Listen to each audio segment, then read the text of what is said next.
Los derechos humanos son los derechos que simplemente tienes por el hecho de ser humano.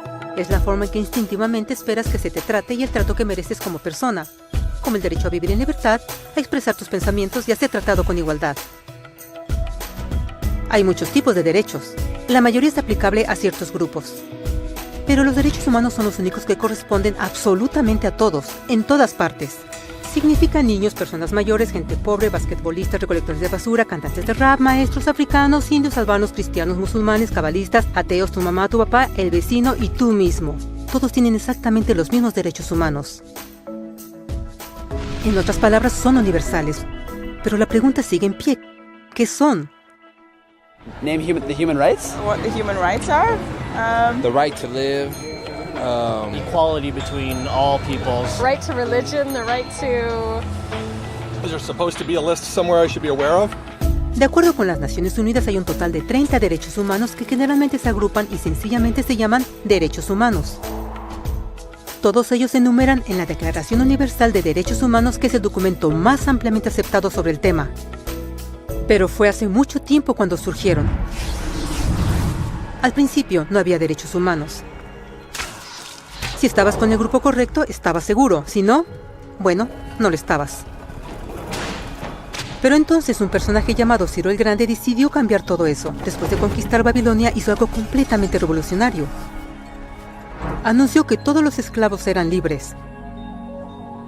También dijo que la gente tenía la libertad de escoger su religión sin importar de qué grupo formara parte.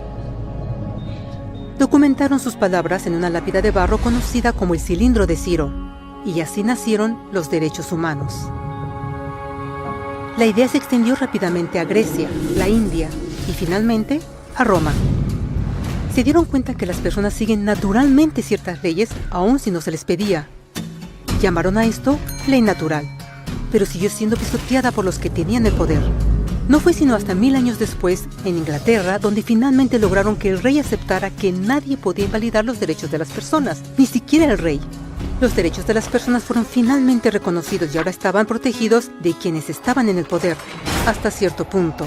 Aún se necesitó que un grupo de rebeldes británicos declararan su independencia antes de que el rey aceptara que todos los hombres fueron creados iguales.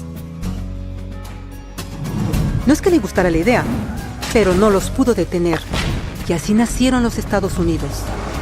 Los franceses siguieron inmediatamente con su propia revolución por sus propios derechos. Su lista era más larga e insistieron en que esos derechos no solo se habían ideado, sino que eran naturales. El concepto romano de ley natural se había convertido en derechos naturales. Desafortunadamente, no todos estaban entusiasmados. En Francia, un general llamado Napoleón decidió derrocar la nueva democracia francesa y se declaró emperador del mundo. Por poco y lo logra. Pero los países de Europa unieron sus fuerzas y lo vencieron. Y los derechos humanos estuvieron otra vez en boga.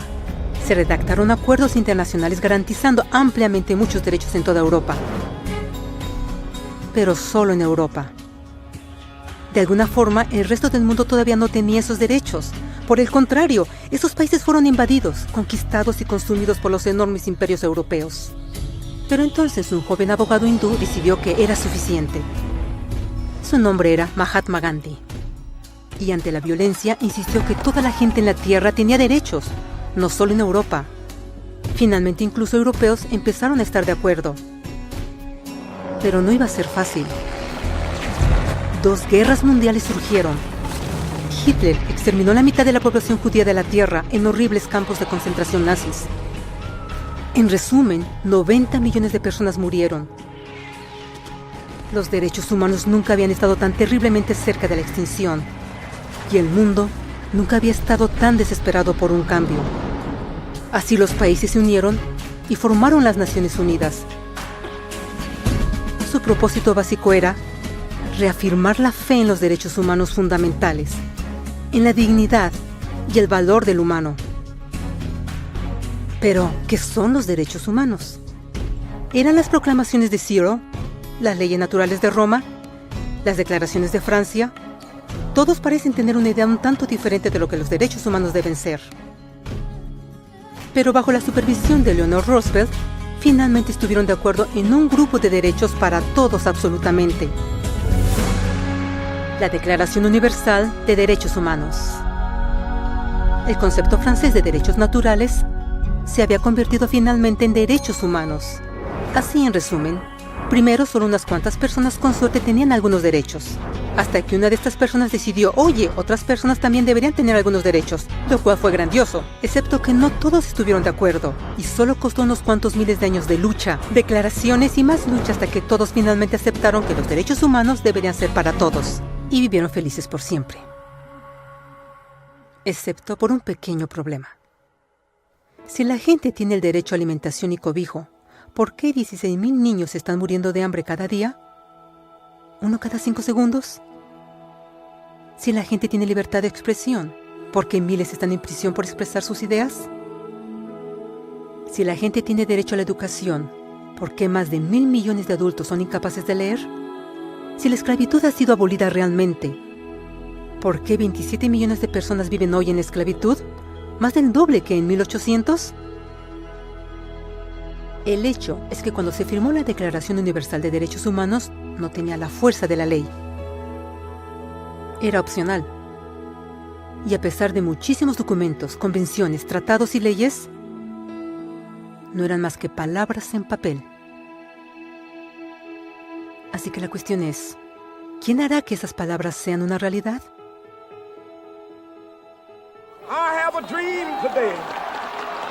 Cuando el Dr. King marchó a favor de la igualdad racial, él estaba marchando por los derechos que habían sido garantizados por las Naciones Unidas desde hacía casi 2 décadas. Pero de todas maneras, él marchó. Cuando Nelson Mandela defendió la justicia social en los años 90, su país había acordado ya abolir tal discriminación de casi 40 años. Pero de todas maneras él luchó. Esos que luchan hoy contra la tortura, pobreza y discriminación no son gigantes o superhéroes. Son gente común.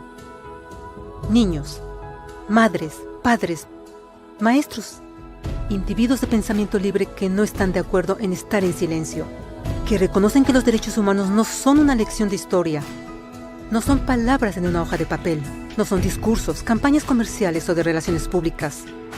Son las elecciones que hacemos cada día como seres humanos. Son la responsabilidad que todos nosotros compartimos, de respetarnos mutuamente, de ayudarnos unos a otros y de proteger a los necesitados.